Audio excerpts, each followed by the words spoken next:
Welcome back to the workshop. It's Sunday morning and I have a little project that I wanted to get off my mind. It's been sitting in the back of the workshop for months, actually bugging me, thinking about how I'm going to do this. This is a 67 Duetto engine with the cylinder head seized on.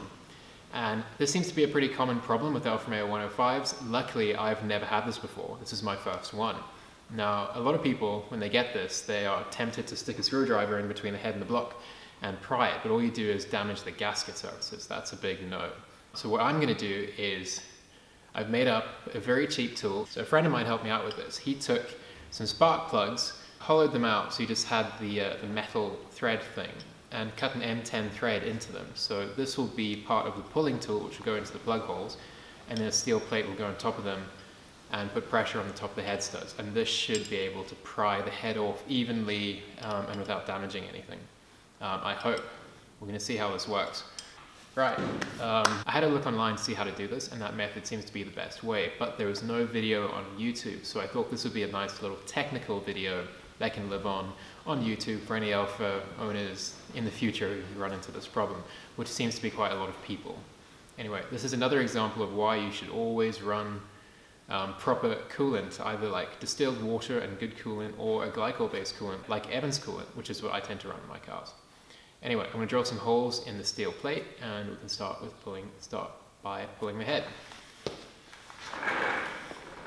Yeah, when these hollow plugs and threads are put down into the plug hole and bolted down against this will put pressure down on the head studs but pull the head up, and that should separate it without damaging anything. Anyway, first things first, get the cams out and drill some holes in this plate.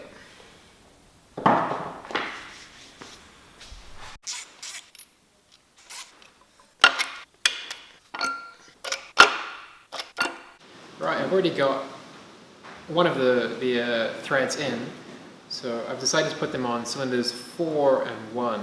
You don't have to worry about TDC or pistons hitting them, because obviously the threads don't go any further than the end of where the spark plug would have been. So you don't have to worry about touching a piston or valves or anything, especially if you take the cams out, your valves are all shut anyway. This, I kind of roughly drilled the holes in the right place and made them slightly oversized, so if there's any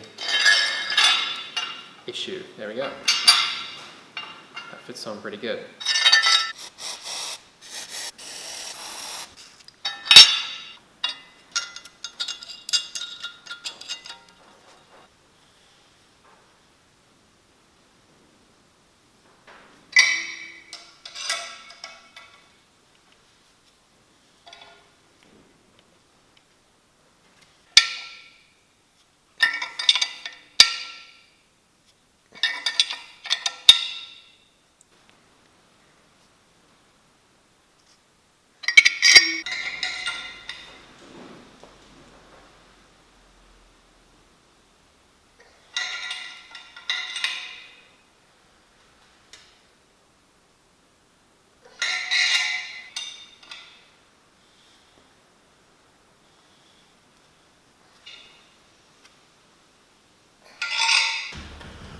Okay, right, it seems the head has finally separated from the block, but it's taking a very long time to pull up completely. I've got a huge amount of tension on this last thread, and the head is separating and moving very slowly. So I'm going to leave this for a little bit and just, over the next few hours, keep adding a little bit of tension, let it lift, and a little bit of tension, let it lift. And hopefully, by the end of today, I can get the cylinder head off. Right, this is day 2 of trying to strip this engine. And first off, I apologize if you hear quite a lot of background noise. I do live on a farm. One day I'll invest in a lapel mic, but today is not that day. Anyway, yesterday the problem I had was the piece of metal that I put across the top of the head and dropped the studs through to try and pull the head up. It was just bending because this thing is so jammed on.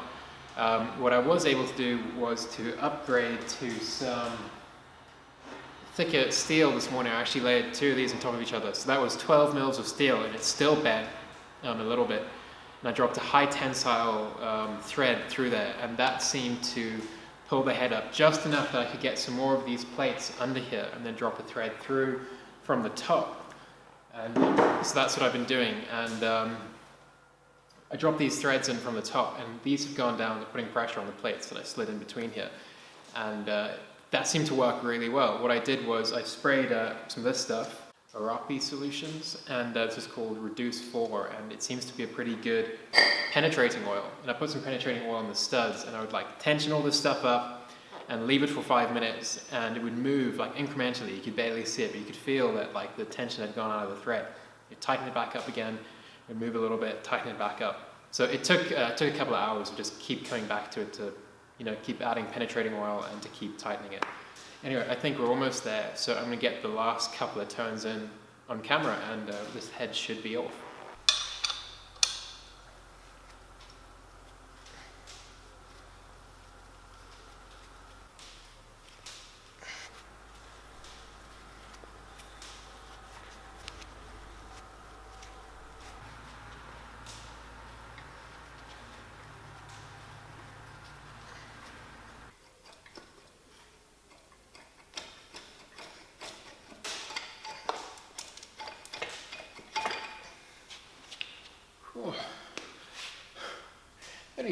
That only took 2 days. Right, so got that head off. That was no small job, let's be perfectly honest. This is one of those things in a vintage car that like can really trip you up, because this is like stripping the head off a 105 usually takes, I don't know, 5 minutes. In this case, it took like 2 days and 2 trips to the hardware store and stuff like that. Yeah, now I can get on with the business of rebuilding this 1600.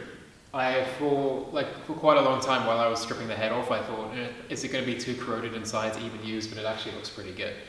So yeah, that's a big relief. But yeah, I've never had a Alfa 105 with the head stuck on before, and like now I have. At least now I know that it can be done, and it's not that difficult.